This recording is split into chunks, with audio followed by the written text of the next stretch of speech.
This is an original fictional story created by our channel for entertainment and thoughtful reflection. Any resemblance to real people or events is purely coincidental. The voicemail was only 7 seconds long. My sister's voice. Flat. Almost relieved. "Don't call me, don't follow me, I'm done." I stood in the hallway of my apartment building, still holding my keys, when I saw them, 2 kids on the cold bench by the mailboxes. A boy with his shoulders stiff like he was trying not to cry. A little girl hugging a crinkled plastic bag like it was her whole life. No parent in sight, no explanation taped to their clothes. Just that voicemail echoing in my head like a door slamming shut. The boy looked up at me and whispered, "Aunt Sheila, are we in trouble?" And in that moment, I realized something brutal. Some people don't leave quietly. They leave damage. So tell me, if someone dumped their responsibility at your feet and disappeared, what would you do? I got them inside so fast I didn't even take my shoes off. The little girl stayed glued to my side, fingers twisting the hem of my shirt like she was scared I'd vanish if she blinked. The boy didn't sit. He paced. He kept glancing at the hallway like someone might come storming back to drag them away. I poured water into 2 cups and watched their hands shake as they drank. Not messy kid shaky, more like survival shaky. "Did you eat today?" I asked. The boy hesitated, then gave me the smallest head shake. The girl whispered, "We shared crackers." That's when my chest did that thing, tight, hot, like anger and grief were fighting for the same space. I grabbed my keys again and said, "Okay, we're going to get you checked out." At the late-night clinic, the nurse took one look at them and softened. Vitals, basic questions. A quiet exam under fluorescent lights that made everything feel colder than it should have been. "Mild dehydration," the provider finally said. "Fatigue, nothing serious, but they need rest and regular meals." Relief hit first, then the rage came right behind it. Because you don't accidentally leave kids like that. You don't forget to make sure they're safe. On the drive back, the boy stared out the window and asked, barely audible, "Is she coming back?" I kept my eyes on the road.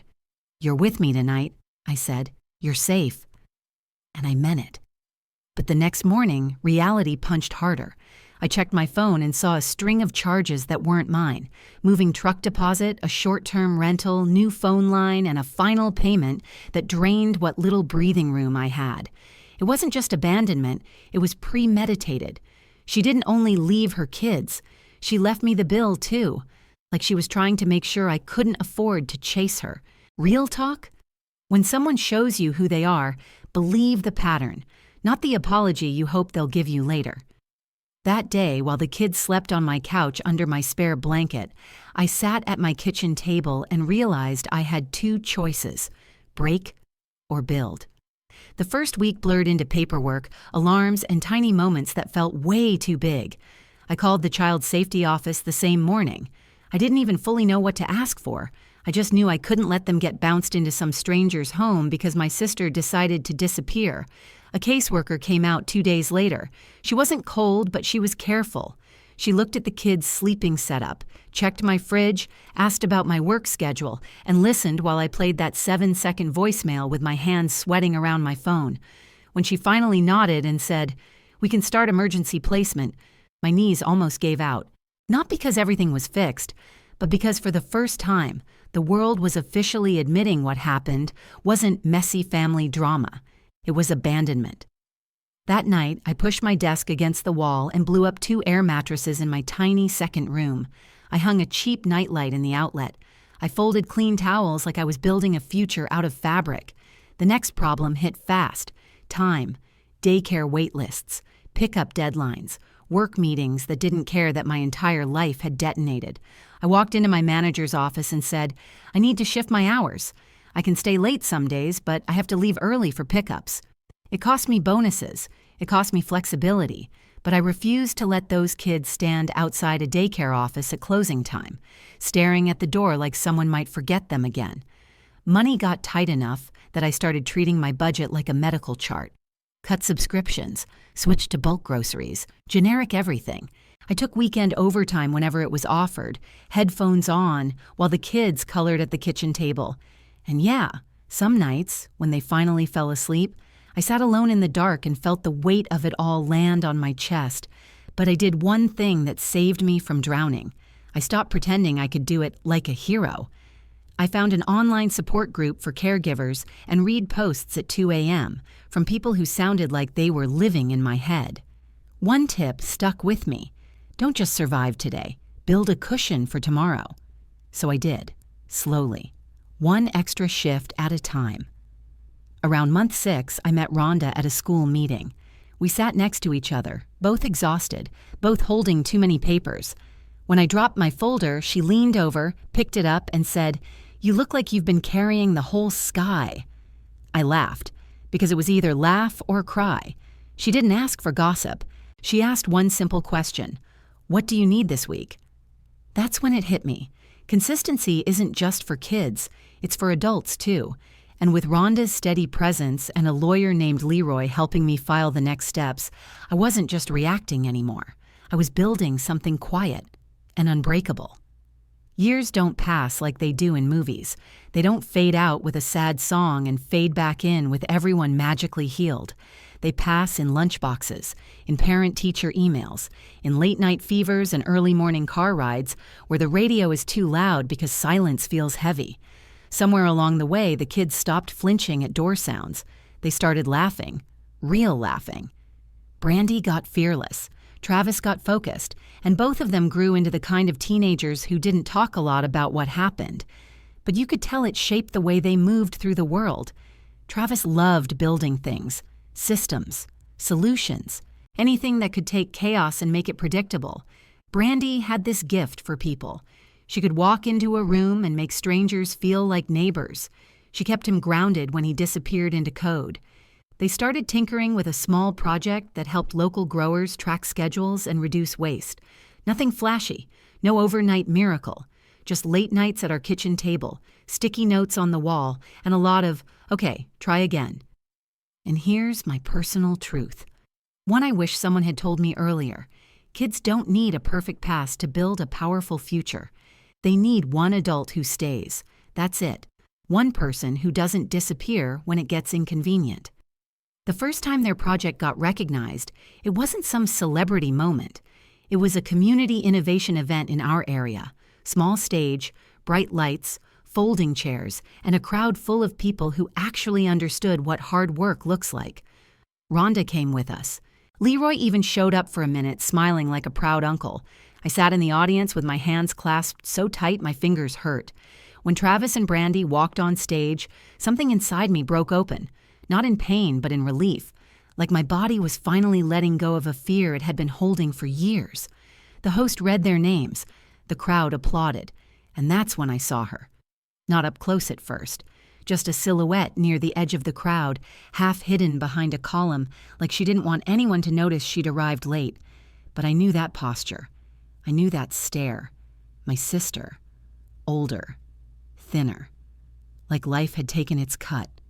She wasn't crying. She wasn't trembling. She was watching. Like she was calculating. My stomach dropped so fast I thought I might actually pass out right there in my seat. I leaned toward Rhonda and whispered, "That's her." Rhonda didn't gasp. She didn't make a scene. She just put her hand on my wrist, steady, warm, and said, "Breathe. We stay calm. We stay together."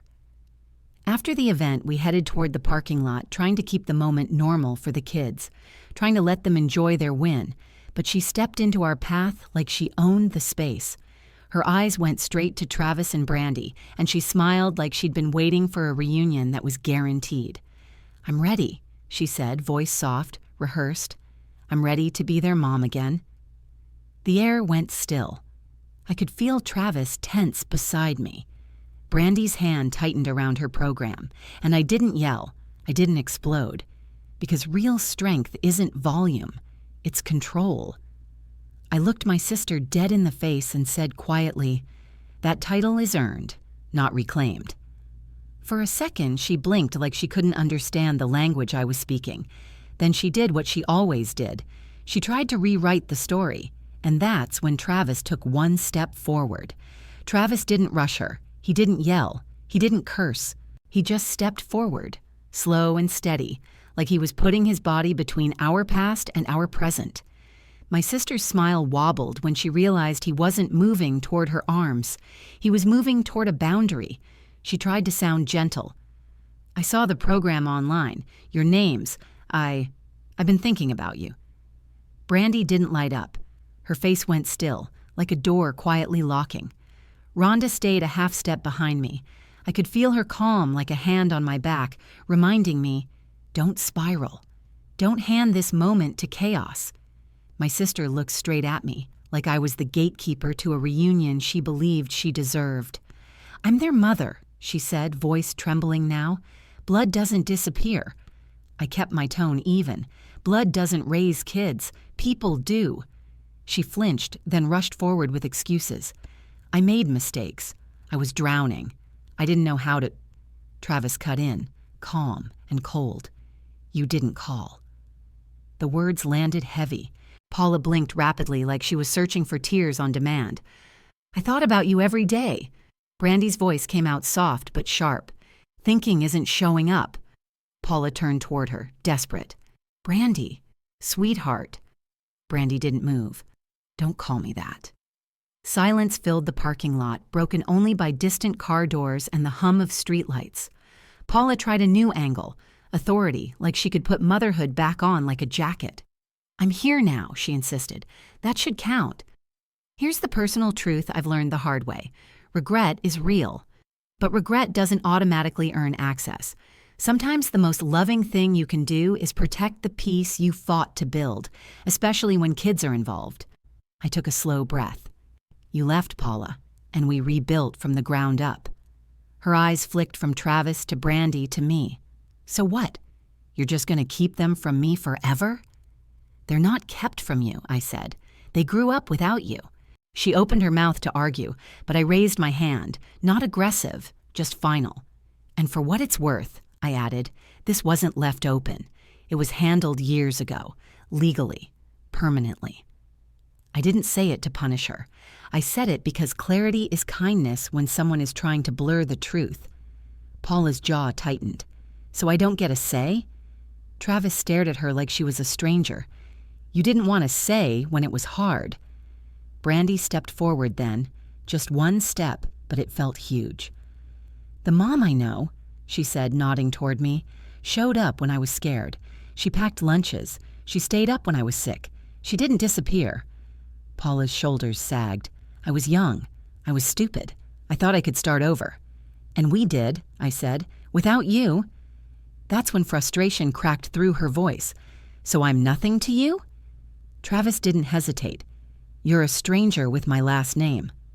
Paula's face tightened like she'd been slapped by reality. Rhonda shifted slightly. Not dramatic, just enough to say, "Don't push this. We're not alone anymore." Paula looked between our faces, searching for the version of this moment she'd rehearsed, where she arrived, apologized, and got welcome back like nothing happened. But real life doesn't reward abandonment with a clean reset. It rewards consistency. It rewards the people who stay. Paula exhaled, long and shaky. I didn't think you'd hate me." Brandy answered, almost gently, "It's not hate, it's reality." Paula's eyes found mine one last time, waiting for me to soften. I didn't harden, I didn't soften, I just stayed honest.